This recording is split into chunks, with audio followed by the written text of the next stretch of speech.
pour que vous ne puissiez pas vous lever ou même ouvrir votre bouche. Beaucoup de personnes aujourd'hui étaient appelées à de grandes destinées. Est-ce que vous le savez? Mais par la peur et la crainte, ces gens sont étouffés. Et pourtant, ils avaient la capacité. Pourtant, ils avaient l'énergie. Pourtant, ils avaient la connaissance. Pourtant, ils avaient l'intellect. Pourtant, ils avaient certains d'entre eux, alléluia, l'onction ou la puissance. Mais à cause de la crainte et de la peur, ces gens, alléluia, sont quelque part enfouis et ne peuvent même pas des fois mettre leur nez dehors. Mon frère, ma soeur, l'Éternel te dit ce matin, sois sans crainte. Sois sans crainte.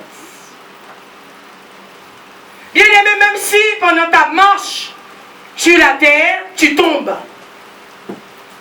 Mais cela ne veut pas dire, parce que tu es tombé, tu dois arrêter. Quand nous regardons notre frère David dans la Bible, mon frère, il est tombé. Ma soeur, il est tombé. Mais David n'a pas arrêté sa marche avec Dieu. Bien souvent, quand nous tombons, la crainte et la peur rentrent dans nos cœurs.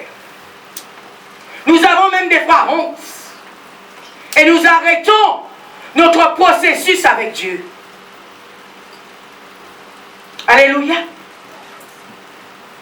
David n'a pas arrêté. David a demandé pardon à Dieu et il a recommencé de plus belle. Alléluia. La femme adultère qu'on a pris, alléluia, on voulait la lapider, la tuer. Elle n'a pas arrêté quand elle a rencontré le Christ. Jésus n'a pas condamné. Elle est sortie de son adultère, mais elle n'a pas arrêté d'aimer Dieu. La femme pécheresse dont on parle dans la Bible, que tout le monde jugeait, condamnait, méprisait. Quand elle a rencontré Jésus sur son chemin, elle n'a pas arrêté. La femme samaritaine, elle a dit, venez voir ce qu'un homme m'a dit. C'est un prophète. Mais les humains étaient là pour la terroriser. Les disciples n'ont pas arrêté leur marche pour Dieu. Les disciples de Jésus. Jésus même les avait avertis en leur disant, allez dans le monde, mais n'ayez pas peur d'eux, car je suis avec vous. Soyez sans crainte. Vous savez, dans le monde, vous avez deux catégories de personnes. Des personnes qui sont vos amis et des personnes qui sont des détracteurs.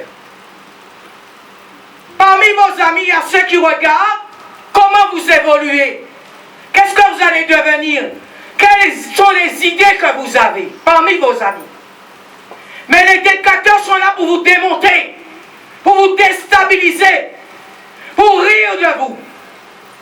Toi qui es un enfant de Dieu, tu sais qu'il y a deux catégories de personnes sur terre, tu les surveilles tous les deux. Qui dévorait,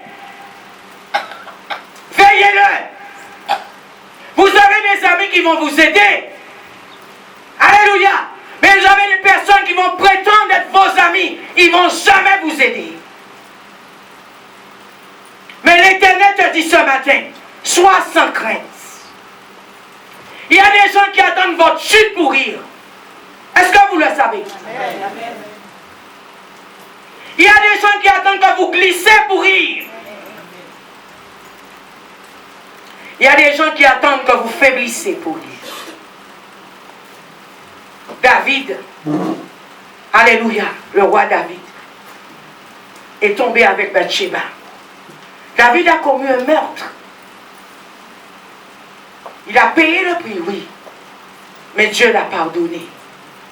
Mon frère, ma soeur, quel est ton état aujourd'hui? Quelle est ta situation aujourd'hui? Où es-tu aujourd'hui? Peut-être tu as glissé. Peut-être tu es tombé. Mais ça ne veut pas dire que tu n'aimes pas Jésus. Alléluia. Ça ne veut pas dire que tu n'as plus le droit de continuer avec Jésus. Tu as encore le droit. Tu as encore le droit. Parce que Jésus t'aime. Jésus t'aime. Cette femme adultère. Alléluia. Ils ont dit on va la lapider.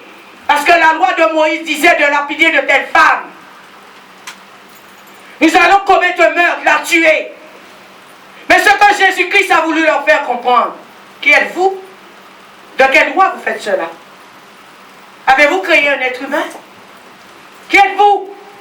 Elle est fille d'Abraham. Elle est aussi un enfant de Dieu. Elle a droit au salut comme toi et moi. Comme toi et moi.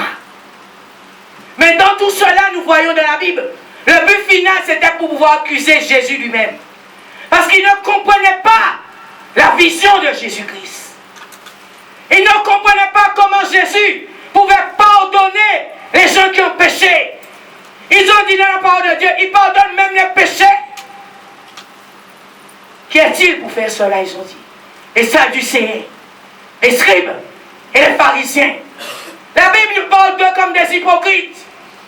Jésus nous dit de nous garder d'eux, du levain des pharisiens, parce que ce sont des hypocrites. Mon frère, ma soeur, c'est là ils sont les détracteurs.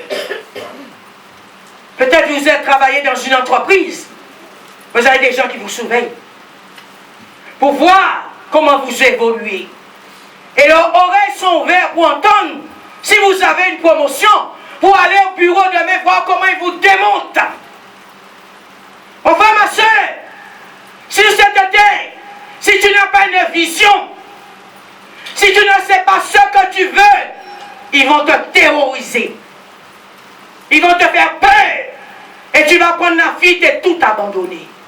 Mais je suis venu te donner un message de révélation ce matin qui te dit, garde ta focalisation, garde ta vision sur Jésus-Christ, marche avec lui sans te retourner, ne regarde ni à gauche ni à droite, parce qu'à gauche ou à droite tu as des amis, mais aussi des détracteurs. Si vous êtes des personnes influençables, ils vous auront. Si vous êtes des personnes qu'on achète, ils vous auront. Si vous êtes des personnes qui arrivent à dominer, ils vous auront. Bien-aimés, quand on a un enfant de Dieu, on ne regarde pas aux humains, on regarde à Dieu. On regarde à sa parole. On regarde à la ligne de conduite qu'il nous a laissée. On regarde à ses commandements. Et on s'organise pour les mettre en pratique. C'est alors que vous réussirez dans toutes vos entreprises. L'Éternel avait dit à Josué que ce livre ne s'éloigne point de toi. Médite-la jour et nuit, afin de mettre en pratique tout ce qui est écrit. C'est alors que tu réussiras. Alléluia. Dans tout ce que tu fais. Pourquoi l'Éternel avait parlé ainsi à son serviteur Josué? Parce que le Seigneur savait. Il voulait faire comprendre à Josué, appuie-toi sur moi. Sur moi l'Éternel. Mais si tu t'appuies sur un homme, tu vas tomber. Tu es fini. Même si demain les gens vous disent qu'ils sont avec vous. Bien aimé, les gens parlent. Mais est-ce que le cœur est là? Est-ce que le cœur est là? L'homme a le droit de parler dans sa bouche. Tout homme a le droit de dire ce qu'il veut. Mais Dieu regarde au cœur. Dieu regarde au cœur de l'homme. Bien aimé, l'Éternel nous avertit. Il nous dit, ne vous appuyez pas sur les humains. Ils sont comme des feux de paille. Comme des arbres, quand vous allez vous appuyer, ils vont craquer. Ils vont vous abandonner en chemin. Mais il te dit ce matin, appuie-toi simplement sur Dieu. C'est alors que tu réussiras. Sois sans crainte. Il est avec toi. Et dans toute épreuve que nous passons sur la terre, le Seigneur sait. Et sait déjà à l'avance comment il va vous enlever de ces choses. Des fois, nous rentrons en panique parce que nous cherchons des solutions nous-mêmes. Mais Jésus a dit, c'est lui qui est la solution. C'est lui qui va amener toute solution. Il n'y a aucun problème que Jésus ne connaît pas. Et aucune solution que Jésus-Christ n'a pas. Vous savez, la crainte arrive dans la vie des personnes quand les gens s'appuient sur les humains. Parce que l'homme, en lui-même, quand il n'est pas rempli de l'Esprit de Dieu, il dégage la peur. Si tu t'appuies sur quelqu'un qui a peur, que peut-il te transmettre? C'est que la peur. Si tu t'appuies sur quelqu'un qui est faible, que peux-tu il va te transmettre? Que la faiblesse. Mais si tu t'appuies sur Jésus-Christ, il n'y a pas de peur là-bas. Il n'y a pas de faiblesse là-bas. Il n'y a pas de faille là-bas. Alléluia. Il s'appelle le roc. Le rocher. Alléluia. Tu t'appuies sur le roc. Bien-aimé, dès que tu es appuyé là-bas, alléluia, tu vas arriver à destination. Fais confiance à ton Dieu. Alléluia. Et tu verras ce qu'il va faire dans ta vie. Sois sans crainte. Nous allons ouvrir nos Bibles dans le livre de Jean 8. Ce sera notre texte vraiment de référence aujourd'hui.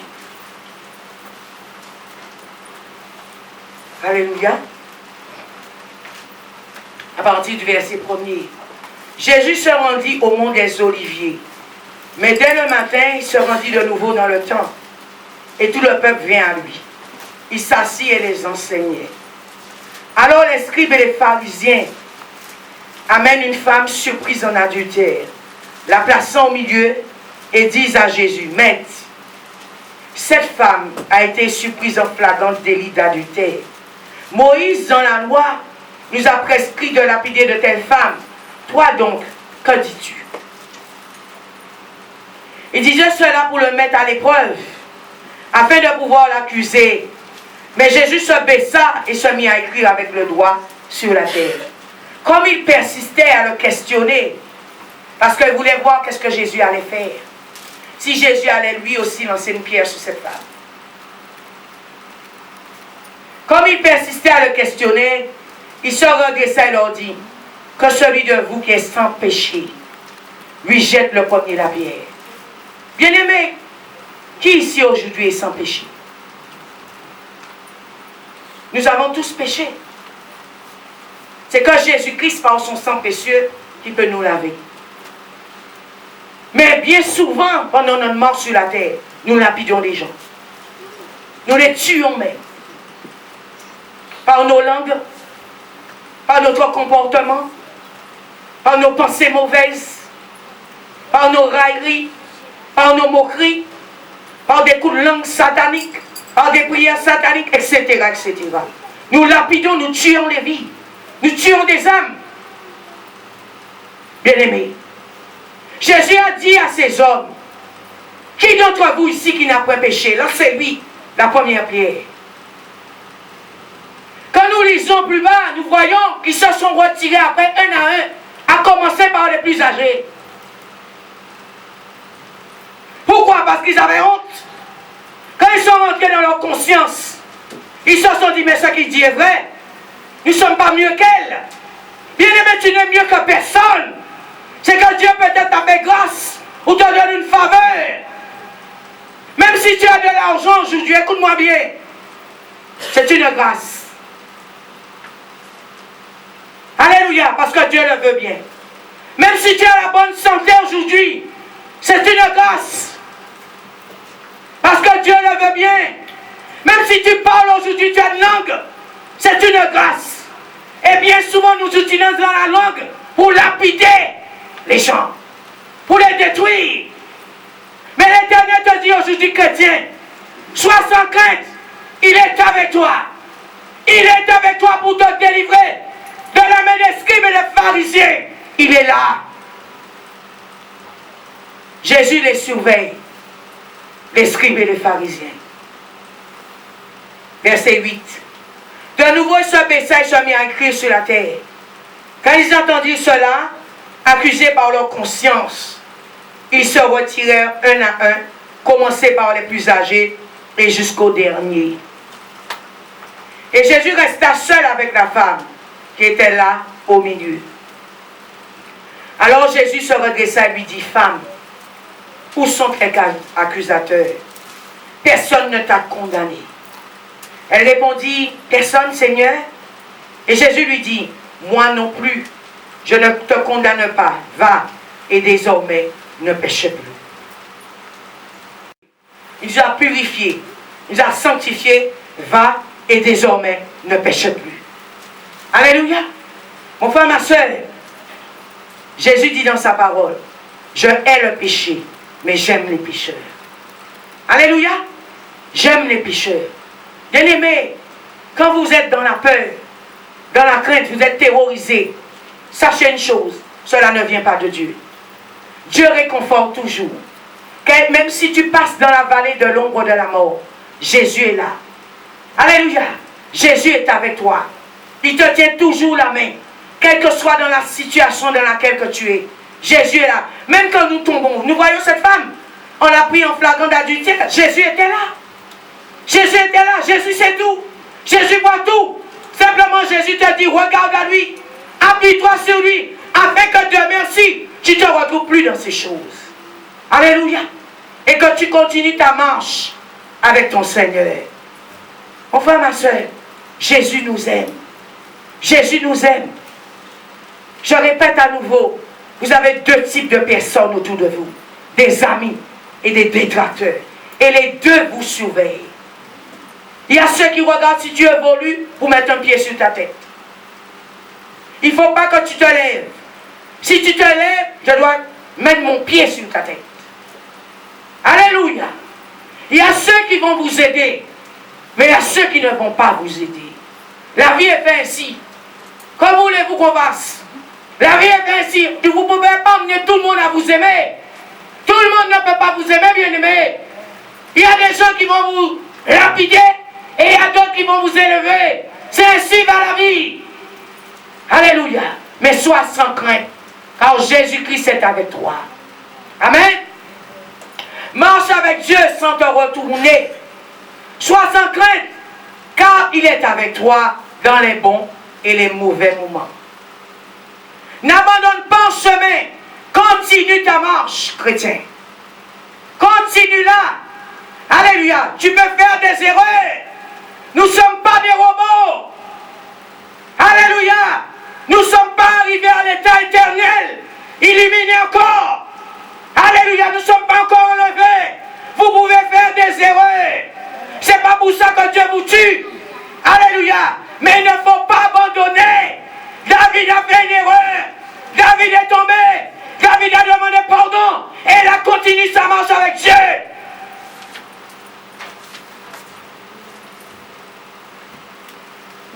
Ce que Satan attend de vous, c'est que quand vous faites une erreur, il te dit sors. Il commence à te donner la honte. C'est comme ça beaucoup, vous voyez, ne viennent plus à l'église. Parce qu'ils savent qu'ils ont tombé. Alléluia. Alors ils ont honte, ils ne viennent plus. Mais à ce moment-là, Satan va te travailler là-bas. Satan va te mettre dans une pièce de torture, dans une prison même. Et il va te travailler comme bien qu'il le faut. Mais si tu lis l'histoire de David, le serviteur de Dieu, Dieu dit le cœur de David était selon moi, Dieu. Le cœur de David. Et pourtant, David a tué quelqu'un. David a tué Uri. David s'est repenti. Et il a continué avec Dieu. Alléluia. Même des fois, Satan ne permet pas à certains de se repentir. Mais toi qui entends ce message aujourd'hui, quand tu tombes, repens-toi et continue ta marche avec Dieu. L'erreur est humaine. Il n'y a aucun serviteur de Dieu qui est arrivé là où il est aujourd'hui sans des erreurs. Au contraire, l'erreur vous grandit. Dans des erreurs, vous tirez des leçons. Alléluia. Dans des fautes, vous pouvez tirer des leçons si vous êtes des gens intelligents. Dans les épreuves, Dieu va vous donner encore plus de puissance pour prier. Plus de force pour prier. Des fois, Dieu peut permettre des épreuves dans votre vie. Nous voyons avec Job, Dieu a laissé Satan toucher Job. Mais la seule chose que nous voyons avec Job, et même avec David, ils n'ont jamais abandonné Dieu. Jamais. David, c'était un homme qui l'a tué. Job, c'était la maladie. Chacun son truc. Alléluia. Mais cela ne veut pas dire qu'ils n'étaient pas les serviteurs de Dieu. C'est là où l'homme se trompe aujourd'hui. Ça, c'est l'esprit religieux, je dirais. Vous voulez voir quelqu'un comme Jésus? Bien aimé, Jésus est unique. Il n'y aura pas de Dieu comme lui. Il est unique. Tant que toi, tu seras sur la terre, tu vas rencontrer devant toi. C'est toi à pouvoir discerner le mal du bien. C'est toi. Mais quand quelqu'un tombe, vous le chassez, vous le détruisez. Alléluia. Vous vous moquez des fois même de cette personne. Or, c'est le moment d'intercéder le plus possible pour lui. Parce qu'il a besoin d'aide dans la prière. Il a besoin d'aide.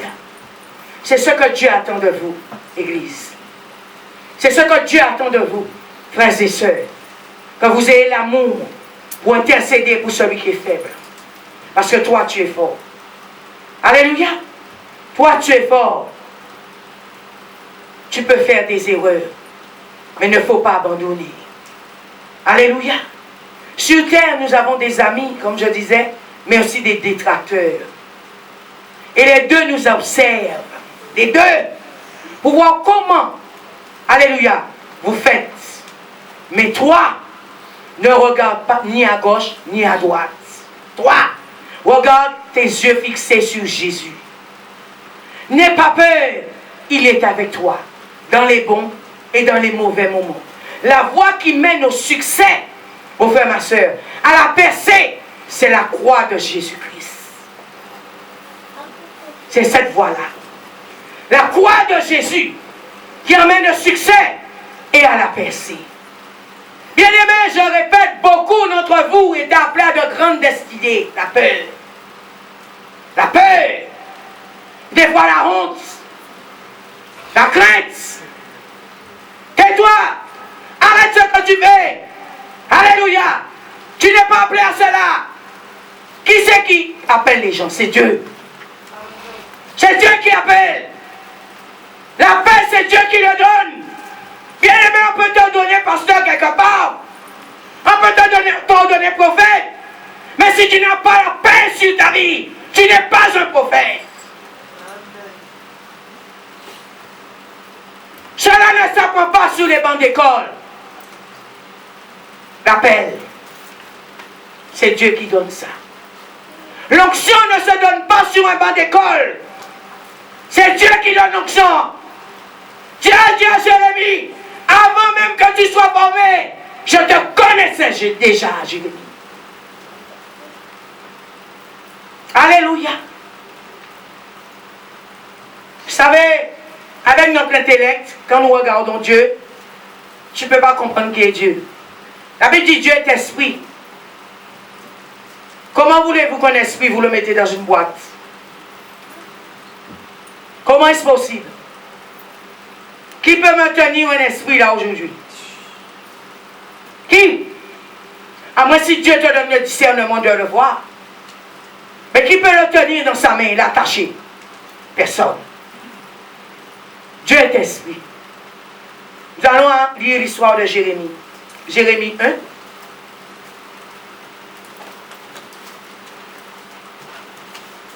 Quand l'homme ne comprend pas quelque chose, il le traite de toutes sortes de noms.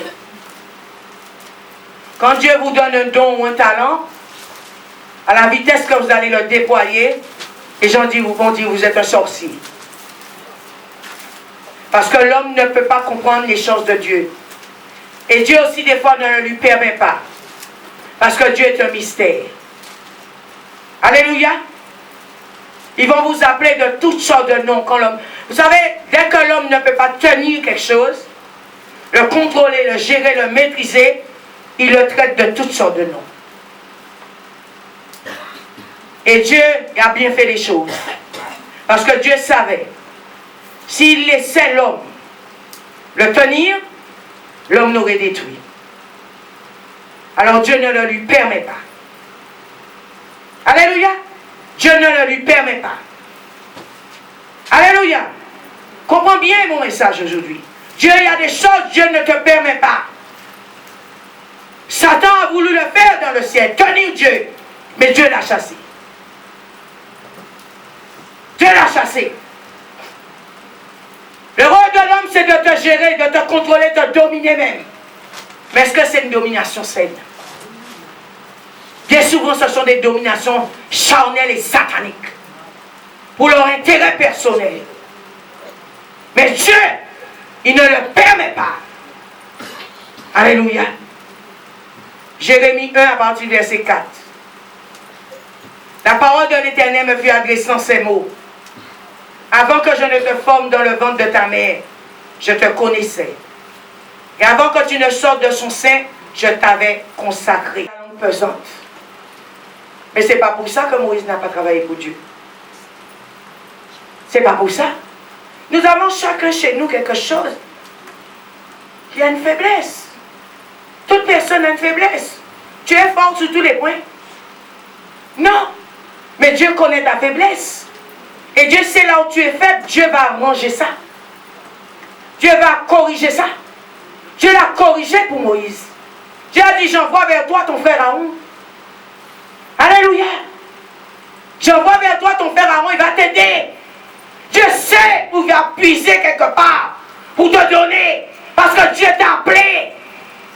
Mais quand Satan vous fait voir vos faiblesses, vous êtes terrorisés. Ah, pasteur, je ne pourrais pas prêcher aujourd'hui. Tu penses? Je suis à la hauteur. Tu penses ça c'est? Qu'est-ce que les gens vont dire? Voilà. Tu travailles avec les scribes et les pharisiens, les gens. Mais tu ne travailles pas avec Jésus. Dis-moi qu'est-ce que Jésus va dire. Qu'est-ce que Jésus pense? Pose-moi la question, pasteur. Qu'est-ce que Dieu t'a dit pour moi? C'est cette question que je vais me poser. Alléluia. Verset 6. Je répondis à Seigneur éternel, je ne sais pas parler car je suis un jeune garçon. Voilà les jeunes garçons de l'église. Je suis trop jeune pour servir Dieu. Mais Jérémie était jeune et Dieu l'avait appelé. Tous nos jeunes garçons aujourd'hui,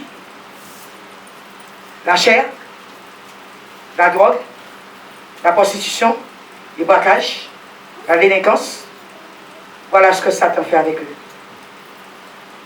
Or, parmi eux, il y a des prophètes, des pasteurs, des évangélistes, des docteurs de la loi, des intercesseurs, des diacres. Pourquoi? On leur dit, tu n'es pas capable. Tu n'es pas capable.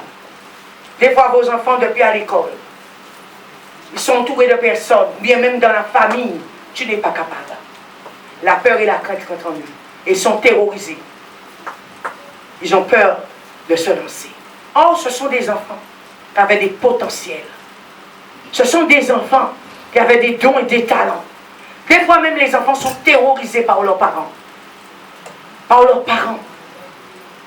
Alléluia. Tais-toi, tais-toi, tais-toi, tais-toi. Que veux-tu que l'enfant fasse? Oh, l'enfant a un don. L'enfant a un talent.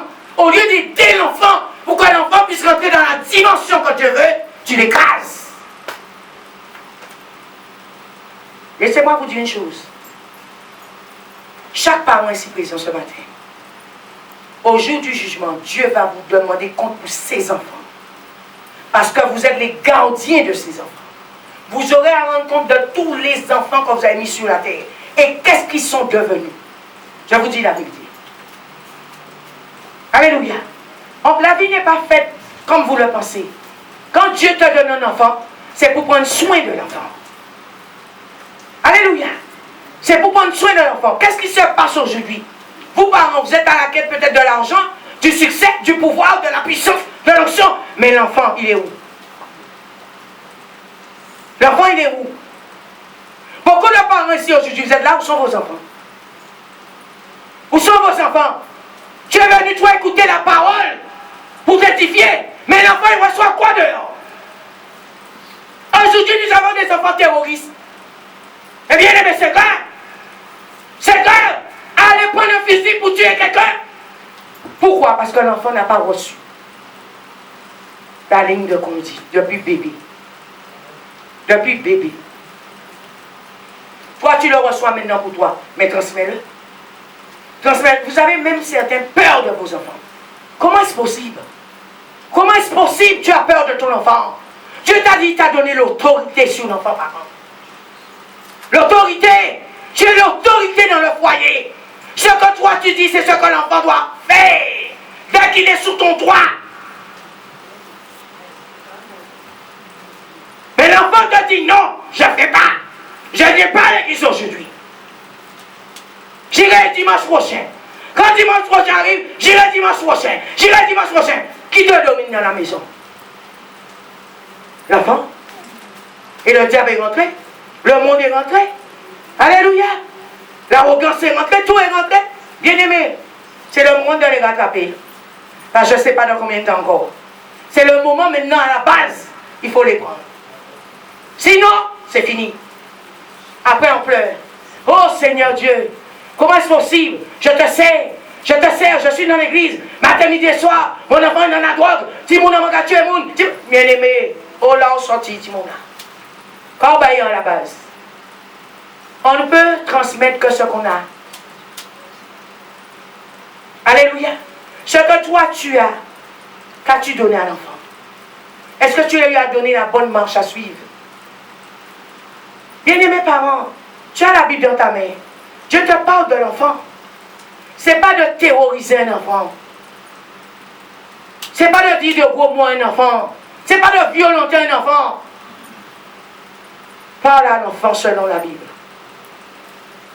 Dieu fera le reste. Éduque ton enfant, toi qui es chrétien, selon les voies du Seigneur. Dieu fera le reste. Tout ce que nous avons autour de nous, on dit hélas, hélas. Mais qui a fait ses enfants? C'est toi et moi. Toi et moi qui sommes parents. Ils les ont posés là. Avons-nous fait le travail? Les enfants ont peur des églises. Satan les fait avoir peur des églises. Vous savez pourquoi? Parce que ça dépend comment vous leur présentez l'église. Ça dépend comment vous leur présentez l'église. L'église commence dans votre maison. Ce n'est pas ici l'église. Ça doit commencer d'abord chez toi. S'il n'y a pas d'église chez toi, tu ne peux même pas faire église ici. Alléluia. Verset 7. Ne dis pas je suis un jeune garçon, car tu iras vers tous ceux contre qui je t'enverrai, et tu déclareras tout ce que je t'ordonnerai. Ne les crains pas. Car je suis avec toi pour te délivrer, oracle du Seigneur. Puis l'Éternel étendit la main, toucha ma bouche. Et l'Éternel me dit, voici que je mets mes paroles dans ta bouche. Regarde, je t'établis aujourd'hui sur les nations, contre les royaumes, pour que tu arraches, pour que tu abattes, pour que tu fasses périr, pour que tu détruises, pour que tu bâtisses et pour que tu plantes. Lisons le verset 17. L'Éternel dit à Jérémie, et toi, mets une ceinture à tes reins, lève-toi, et déclare-leur tout ce que je t'ordonnerai. Ne tremble pas en leur présence, de peur que je ne te fasse trembler devant eux. Vous tremblez devant le peuple. Vous tremblez devant vos enfants. Soyez sans crainte. Si vous êtes sûr que vous avez Jésus, tu ne peux pas avoir peur de ton enfant. Voici que je t'établis en ce jour sur tout le pays comme une ville forte, une colonne de fer, des murs de bronze, contre les rois de Juda, contre ses ministres, contre ses sacrificateurs, contre le peuple du pays. Ils te feront la guerre, mais ils ne l'emporteront pas sur toi, car je suis avec toi pour te délivrer, oracle de l'Éternel. Quand la guerre arrive, on prend la fuite. Oh, l'Éternel te dit, ils te feront la guerre, mais ils ne l'emporteront pas sur toi, car je suis avec toi pour te délivrer, oracle de l'Éternel. Avons-nous pris ces paroles et les posées sur les tablettes de nos cœurs? Vous savez, quand la parole de Dieu est inscrite en vous, ça vous donne ce qu'on appelle une force. Mais est-ce que nous vivons par la parole? Est-ce que c'est par l'appui des autres que nous vivons? Mais je vous explique, les gens vous lâchent en chemin. Dieu ne va jamais vous abandonner. Qu'il pleut, qu'il neige, qu'il grêle, qu'il hiver, qu'il printemps, qu'il automne, qu'il été, Dieu est toujours présent. Dieu parle tout le temps. Et Dieu est partout à la fois. La Bible dit qu'il est omniscient, omniprésent, omnipotent. Alléluia. Dieu est partout où tu es. Mais est-ce que tu as appuyé sur le roc? Est-ce que tu as appuyé sur Dieu? Quand nous passons, je répète, des tribulations, des épreuves où on nous lapide, où la maladie arrive, où le manque arrive, où la faim arrive, où la soif arrive, est-ce que nous n'abandonnons pas Dieu? Nous voyons l'histoire de nos frères dans la Bible. À aucun moment ils ont abandonné Dieu. Et c'est parce qu'ils n'ont jamais abandonné Dieu, ils ont percé. La clé du succès de la percée, c'est de regarder à la croix de Christ. Celui qui regarde en arrière, tu vas chuter. On avance. Et c'est là où Jésus avait expliqué à Pierre, avance en eau profonde pour pécher. On avance. Quelle que soit la marche de ta vie, on avance. Celui qui n'avance pas dans la parole, celui qui ne lit pas la Bible, celui qui ne reçoit pas les instructions et les enseignements, comment voulez-vous qu'il avance? De temps en temps, tu prends un petit bout par-ci, un petit bout par-là, tu viens écouter un évangile de 10 minutes, un évangile de 5 secondes, de 2 secondes, comment voulez-vous avancer? Vous savez, le problème aujourd'hui de l'homme vient souvent de lui-même. Je vais vous dire pourquoi. Dieu vous a tout donné pour réussir. Beaucoup ne lisent pas la Bible, ne veulent pas la lire, ils n'ont pas le temps. Ils se disent ce sont des fables. Ils se disent c'est de la philosophie. Ils le prennent de toutes sortes de noms. Or, je vous dis, c'est la clé du succès. C'est la clé de la réussite. Il y a des gens même qui vous disent ce sont des hommes qui ont écrit la Bible. Qu'est-ce que vous pensez que ça va m'en rapporter? Alléluia. Mais bien aimé, si tu la lisais un petit peu plus, tu aurais compris meilleur des choses et ta vie serait changée. Ta vie sera transformée. Ta vie serait changée.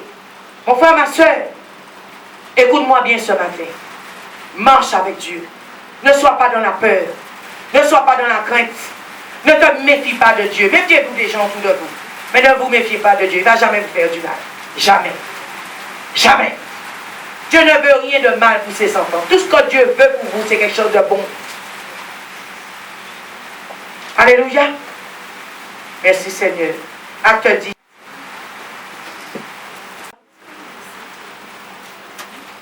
N'aie pas peur. Il est avec toi. La voie qui mène au succès, à la percée, c'est la voie de Jésus-Christ. Tout ce dont tu fais, fais-le pour Jésus-Christ. Tout ce que vous faites, faites-le pour Jésus-Christ. Amen. Acte 10, à partir du verset 1er. La Bible nous dit qu'il y avait à Césarée un homme du nom de Corneille, centenier de la cohorte appelée italienne. Il était pieux et avec toute sa maison, il craignait Dieu. Nous voyons deux mots. Corneille craignait Dieu, alléluia, et il était pieux. Et la Bible nous dit qu'il faisait beaucoup d'aumônes. Est-ce que vous savez que Corneille n'était pas juif? Corneille est un païen. Corneille est un païen, mes amis. Corneille n'était pas quelqu'un qui était déjà, je dirais, qui marchait avec les disciples de Christ. Simplement, Corneille craignait Dieu, alléluia, et il mettait en pratique ce que Dieu lui disait de faire. Il avait la crainte, il était pieux et il faisait beaucoup d'aumônes. Mon frère, ma soeur, au ciel, il y aura des surprises. Il y aura des surprises. Pourquoi il y aura des surprises? Parce que Dieu regarde au cœur. Il peut y avoir quelqu'un sous un arbre là, mais il a une relation avec Dieu, tu ne peux pas imaginer. Et pourtant, il n'est pas assis dans une église. Beaucoup pensent pas qu'ils sont assis dans les églises, seront sauvés. Je le souhaite. Mais Dieu ne l'a pas mis ainsi. Parce que Dieu connaît les humains. C'est là où Dieu dit, je vais les confondre. Corneille craignait Dieu. Il faisait la volonté de Dieu. Lisons plus bas verset 3. La Bible nous dit, il priait aussi Dieu constamment. Vers la 9e heure du jour, il vit clairement dans une vision un ange de Dieu qui entrait chez lui, il lui disait, Corneille. Il fixa les regards sur lui et saisit le crainte, il lui dit, qu'y a-t-il, Seigneur? Et l'ange lui dit, tes prières et tes aumônes sont montrées en guise de souvenir devant Dieu. Bien-aimé, n'abandonne pas. N'abandonne pas, n'aie pas peur. Continue ce que tu fais là pour Dieu. Nous voyons Corneille, ses prières, ses aumônes sont montées devant le trône de Dieu. Dieu a délogé un ange pour Corneille. Le roi du diable, c'est de te dire d'arrêter ce que tu es en train de faire pour Jésus. Si c'est le bien, tu sais faire, fais-le. La Bible dit ce que ta main trouve à faire pour Dieu, fais-le. Si c'est chanter, tu sais chanter, fais-le. Si c'est prêcher, tu sais prêcher, fais-le. Si c'est la charité, tu sais faire, fais-le. Ne regarde ni à gauche ni à droite, regarde à la croix. Corneille, un ange l'a visité. Et pourtant, on ne nous dit pas qu'il était assis dans une église. Alléluia. L'ange de Dieu est venu vers lui. Parce que Dieu a vu son cœur. Dieu a vu ses aumônes. Dieu a vu ses prières. Dieu a vu la crainte qu'il avait pour lui. Bien aimé, il y a beaucoup de gens qui sont là aujourd'hui. Est-ce qu'on a la crainte de Dieu? Alléluia. Bien aimé, il y a beaucoup peut-être qui sont dans les églises ce matin. Mais est-ce qu'ils font ce que Dieu demande? Mais peut-être il y a des gens, alléluia, qui ne peuvent pas se lever pour venir dans une église, mais ils mettent en pratique la parole de Dieu. Comment voulez-vous que Dieu ne les entende pas? La Bible dit, ce ne sont pas tous ceux qui disent Seigneur, Seigneur, qui verront le royaume de Dieu, mais ceux qui font la volonté de mon Père.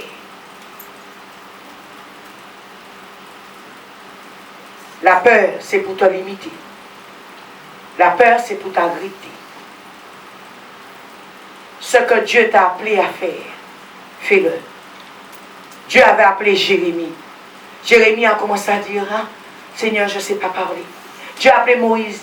Moïse a dit, j'ai la langue pesante. Voyez, à chaque fois, Satan met un petit truc pour que tu puisses battre derrière.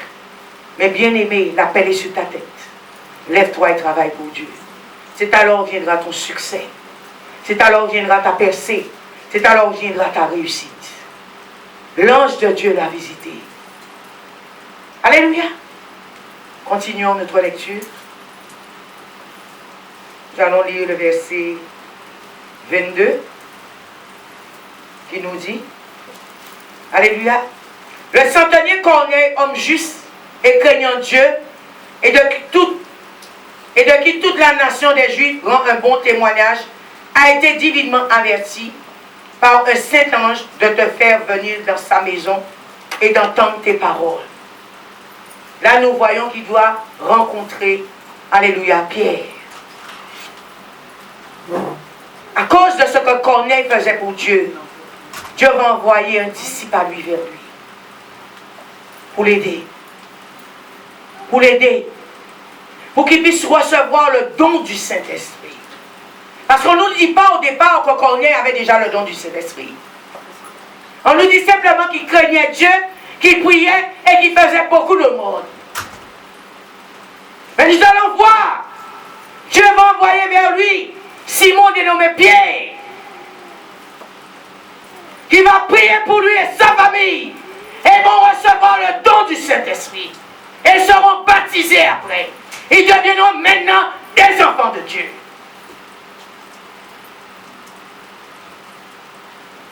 Quand nous marchons selon Dieu, là où tu es, la distance n'est pas une barrière. Dieu peut te toucher là où tu es. Parce que Dieu sonde les cœurs. Dieu voit ton amour pour lui. Dieu voit ton désir pour lui. Dieu voit que tu le cherches. Dieu voit que tu as envie de le connaître. Il va se laisser rencontrer par toi. Lisons le verset 43 à 48. Tous les prophète rend de lui le témoignage que quiconque croit en lui reçoit par son nom le pardon des péchés. Comme Pierre prononçait encore ces mots, le Saint-Esprit descendit sur tous ceux qui écoutaient la parole. Tous les croyants circoncis qui étaient venus avec Pierre furent étonnés. C'est là, je vous dis, il y aura des surprises. Furent étonnés de ce que le don du Saint-Esprit soit aussi répandu sur les païens. Bien-aimé, c'est pas parce que tu n'es pas dans une église que Dieu t'aime pas.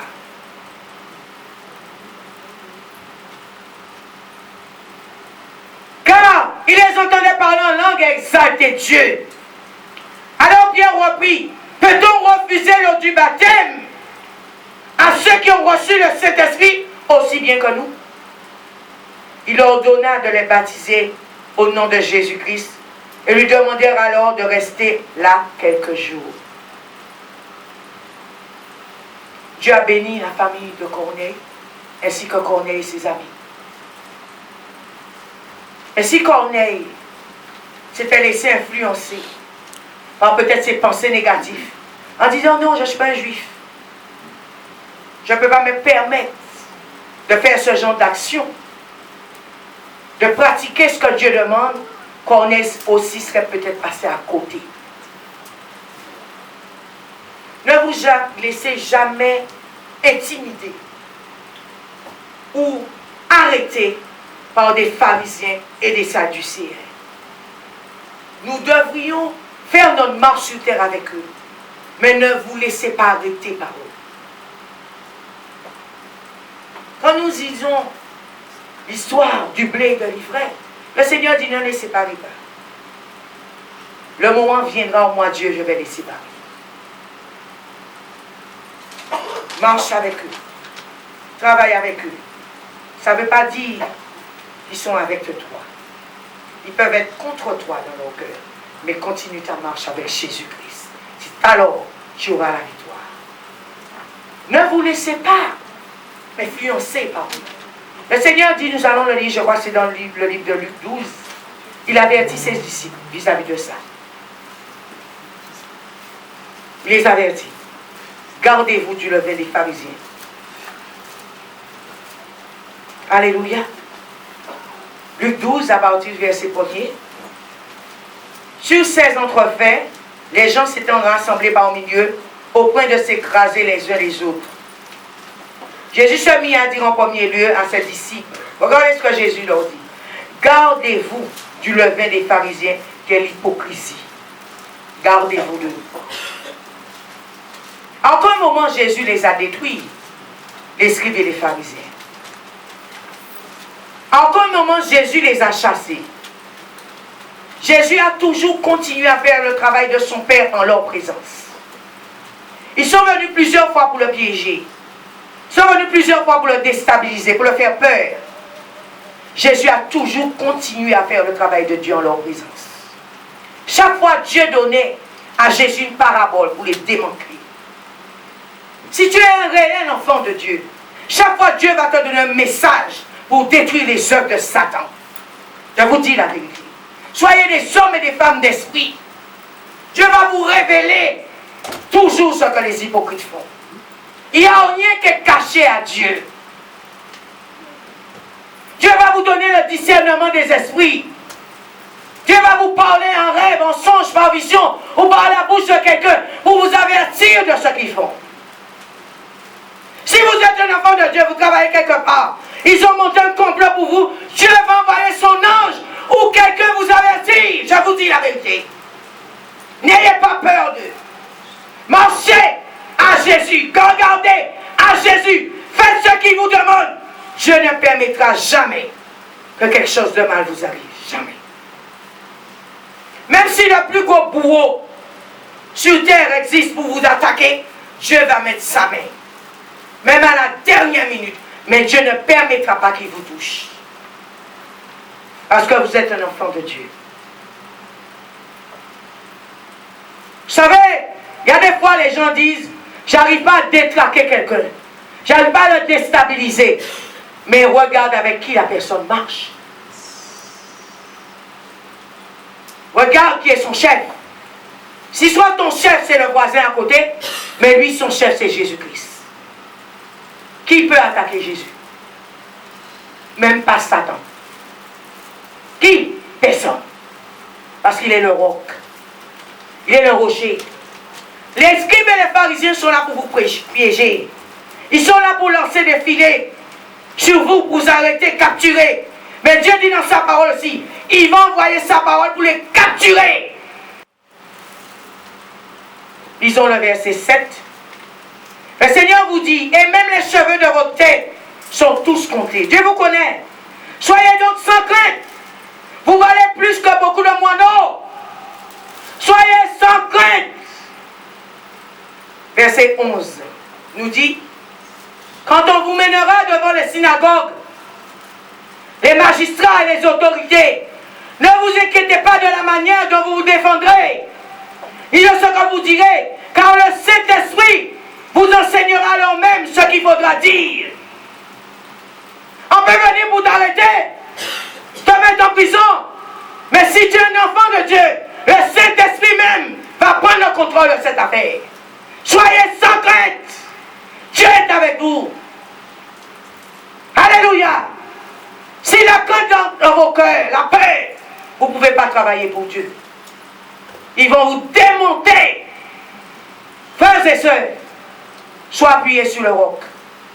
Sois un réel enfant de Dieu. Le Seigneur Jésus disait à ses disciples, soyez sans crainte dans le monde. Le rôle du diable, c'est de chercher motif pour vous accuser même des fois. Pour vous condamner. Nous voyons l'histoire, je crois, c'est de Josué, sacrificateur. Alléluia. Dont l'ange de Dieu était à côté de lui. Mais Satan aussi s'est mis à sa droite pour l'accuser. Le rôle du diable, c'est ça. Mais le Seigneur dit, quand tu marches avec lui, même s'il t'a donné un événement seul, un événement de mépris, de condamnation, Dieu va l'enlever et il va te donner un événement précieux. Alléluia. Josué est un sacrificateur. Il était debout devant l'ange de l'Éternel. Et Satan debout à sa droite pour l'accuser. Qui ici qu'on n'a pas accusé? Nous avons tous, d'une manière ou d'une autre, été accusés. Mais qui est l'accusateur? C'est le diable. Mais toi, reste. Regarde à Jésus. Regarde à la croix. C'est d'où viendra ta percée. C'est d'où viendra ta bénédiction. C'est d'où viendra ta délivrance. Que Dieu vous bénisse ce matin.